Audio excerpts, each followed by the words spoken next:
Welcome again to Front-End Web Development Series, JavaScript in 90 seconds with V2's DK. JavaScript is a versatile programming language that adds behavior to HTML elements of a website.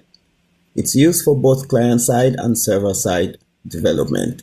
Just like CSS, JavaScript can be added to an HTML document either inside the line or internally within the head, or preferably externally through a linked JavaScript file.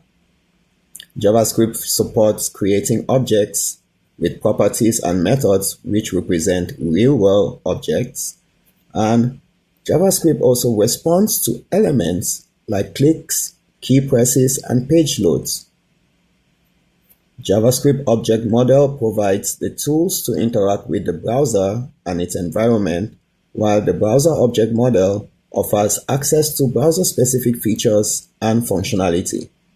The Document Object Model represents the structure and content of the web page, allowing JavaScript to manipulate it dynamically. You can learn more about JavaScript on MDN references, roadmap, libraries, and frameworks.